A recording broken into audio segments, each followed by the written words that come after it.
Hey guys, how's it going? This is Waj from the MW Technology channel, and in this video we're doing a comparison against the Canon 70D versus the older 60D from Canon.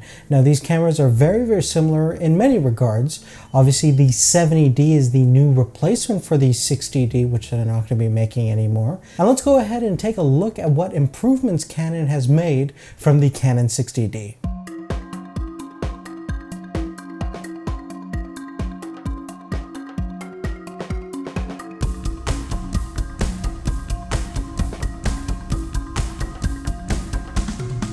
Now the first thing that we're going to take a look at is the physical differences from the 60D to the Canon 70D.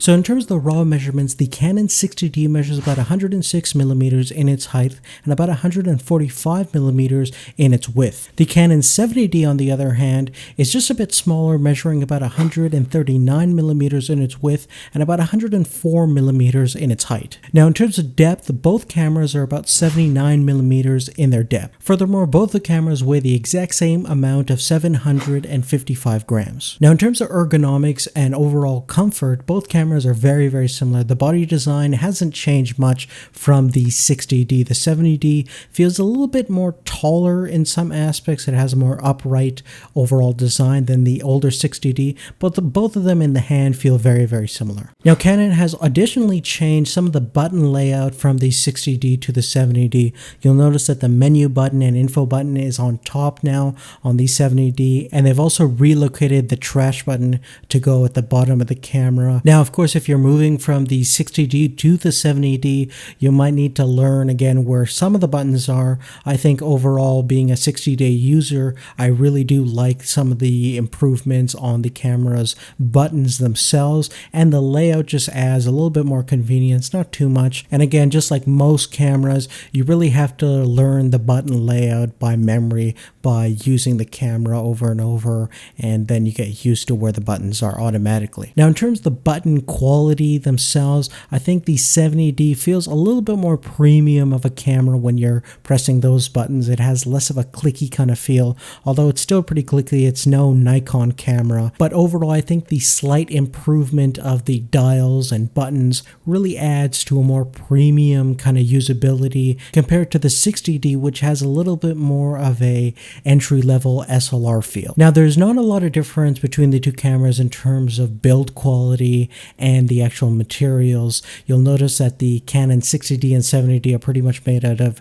very similar materials, primarily aluminum and polycarbonate plastics. Now Canon does specify that both cameras are semi-weather sealed, so you can take them out in kind of rough, wet weather. Of course, they're not up to the levels the pro cameras like your 7D and 5D Mark III, but they're still pretty good and they're still pretty durable, and they're kind of on par with each other. Now when we're taking a look at the optical viewfinder of both the cameras, you'll notice that the 70D has 98% coverage versus the Canon 60D has only 96% coverage. So that's certainly a marginal improvement and should provide you with more of an accurate picture of what your final result is going to be when you're looking through the optical viewfinder. Now one of the coolest things about the 60D is the fact that it has a full articulating swivel screen. The Canon 70D also has that awesome swivel screen, but now they've added a capacitive touchscreen, making it easier to use. And for people that have a Canon camera with this touchscreen, you know that the user experience is so awesome and so user-friendly, and it makes it really fun to use the camera, and it's very intuitive. One of the big advantages of the 70D compared to the 60D is its new autofocusing system. When it comes to stills, it now has 19 autofocusing points compared to the 60D's 9 points. Additionally, in terms of video, the Canon 70D has a huge trick up its sleeve because Canon has developed a thing called dual pixel technology, which effectively gives you 2 photodiodes for each effective pixel, giving you phase detection and autofocusing in live view mode. mode. Now, the important thing of this technology is that it allows you to do continuous autofocusing in video, but to have this really extremely smooth look to your focusing, where it's completely accurate pretty much every time, and it's very smooth, almost like a camcorder, or even in the same performance of what a follow focus system would do. Now, Canon has introduced this technology on the 70D, and they don't have any continuous autofocusing in their previous cameras, so when they wanted to do autofocusing, they really wanted to do it right, and it's probably one of the best implementations that I've seen on a DSLR. Now, moving forward, in terms of burst mode for all you sports photographers out there, you'll be happy to know that the 70D now does almost 7 frames a second, which is certainly a huge improvement on the 60D's 5.3 frames a second. Now let's go ahead and take a look at the stills capability of the new 70D and see if there's a big improvement from the last generation. Now, Canon has upped the sensor resolution of the 70D to about 20.2 megapixels, which is a little bit better than the 18 megapixel sensor that's in the 60D. Now, when you take a look at some of my test shots, you'll notice that the 70D and 60D, in terms of raw images, there's not a whole lot of difference. Obviously, when we start blowing up things, you'll notice that there's a tad bit more detail on the 70D images, mostly because of its higher resolution, but overall there's no huge difference in terms of the stills capabilities of both these two cameras. Now, it's really not until you get to some low light situations where you start seeing some of the edge of the 70D, especially because it has a new Digic 5 sensor, which should be better in low light situations than the 60D's Digic 4 sensor.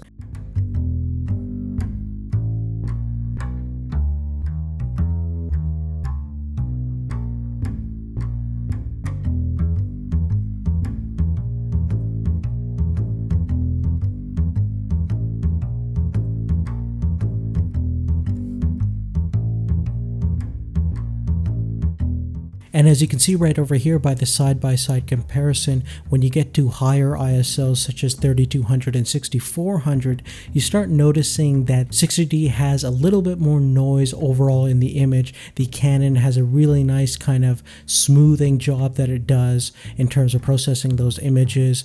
Obviously, we're not using any noise reduction software either in camera or post. This is really just the unfiltered images, but the 70D does perform better in low light. Now let's go on and talk about some of the connectivity of the new 70D compared to the 60D. In terms of physical connectivity, we really don't have any additional inputs on the 70D compared to the 60D. They both have a microphone jack, they both have an HDMI connection, a AV USB connection, and a remote connection. I really would have liked to see some headphone monitoring options on the 70D, considering its competitor, the Nikon D7100, and a lot of different cameras are now including headphone connections. Now, there is a difference between the two cameras when we start looking at connectivity on the inside. The 70D now has full independent Wi-Fi, allowing you to connect your smartphone or tablet to the 70D and open up an application that will allow you to do some remote shooting. Now, obviously, one of the biggest selling points of the 60D that was crossed between a camcorder and a DSLR, especially because of its swivel screen, the 70D certainly carries on that tradition, and it really has some exceptional video quality, much in the vein of the 60D.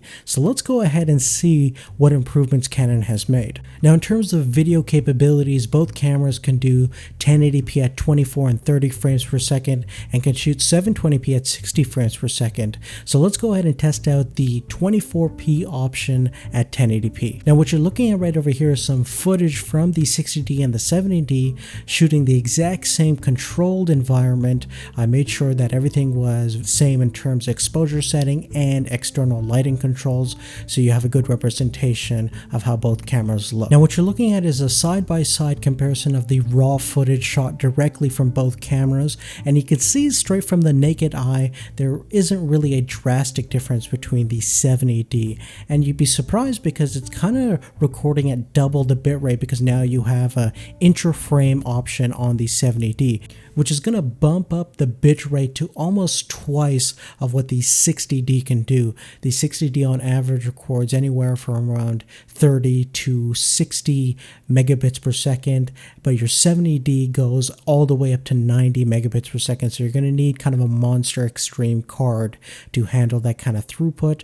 But overall, as you can see, there isn't a huge image quality difference. If we blow up the image 200 times, you'll look right over here that there's a bit more detail here and there in the 70D, but again, you really can't notice a drastic difference. Now, in terms of the moire, the 60D was pretty good in handling fine patterns. The 70D just improves upon it by just a tad bit, and it depends on what kind of fine patterns you're shooting, but overall they're very similar in terms of moire. Additionally, the issue of rolling shutter is very similar on both cameras. The 70D at certain occasions is a little bit better in terms of keeping things a little bit more straighter, but again, it's going to be difficult to really see a big difference between the two. Now, since the 720p mode on the 70D has an option for high bitrate interframe setting, you'll notice that the 720p blows up to 1080p a little bit more nicer, and if you do slow motion stuff like you see over here, it kind of looks a little bit better. It has less aliasing, moire, and certainly less artifacting when you blow 720p up to 1080p, as you see over here. Now, one of the good things that Canon has done is keep the same battery from the 60D. If you're using a 60D right now and you plan to upgrade to a 70D, it's actually using the exact same model of battery, so you can use all your old batteries. Now, the final thing that we're going to take a look at is just an audio test. We're going to take a look at the internal microphones of both the cameras, as well as the internal recording preamps. So if you hook up an external microphone, how that will sound. So what you're going to hear is some audio recordings of the 60D's internal microphone versus the 70D's internal microphone. And then we're going to plug in an external microphone and compare the 60D and the 70D and see how those sound. Okay, so what you guys are now listening to is the internal microphone of the Canon 60D. This is the internal microphone of the Canon 60D. Okay guys, what you guys are listening to right now is the internal microphone of the Canon 70D. This is the internal microphone of the Canon 70D. Okay, so what you guys are now listening to is the Rode video mic connected directly into the Canon 60D. This is the Rode mic on the Canon 60D. Okay, now what you guys are listening to is the Rode video mic connected directly into the Canon 70D. This is the Rode mic in the Canon 70D. Now I'm going to let you guys be the judge of what sounded better to you. I think both of them are very, very similar. You're going to pick your hairs out in terms of saying one is drastically better than the other. In terms of preamp noise, the 70D might be a little bit better in terms of the external microphone, but overall very, very similar. But other than that, guys, if you have any specific questions about anything I talked about in this video, please make sure to give us a comment down below. And if you like this video, please make sure to give us the thumbs up and favorite as well. And check out our Facebook page as well too, and give that a like if you could. That'd be awesome. And I'm really curious to see whether you guys think the 70D is worth the upgrade if you have a 60D already, or if you're new to the market, whether you would rather buy a used 60D for like $500 or spend almost double the amount and get the 70D brand new. So I'm kind of curious to see where you see the value in the 70D. In terms of image quality, there's not a huge amount, but there's definitely some other features that separates the 70D far apart from the 60D in my opinion. But lastly, if you enjoyed this video, please make sure to check out my Canon 70D comparison against the Nikon D7100. That should be a really interesting comparison. That you should find a link to that video at the end of this video. But other than that, thank you so much for watching, and we'll see you later. Take care.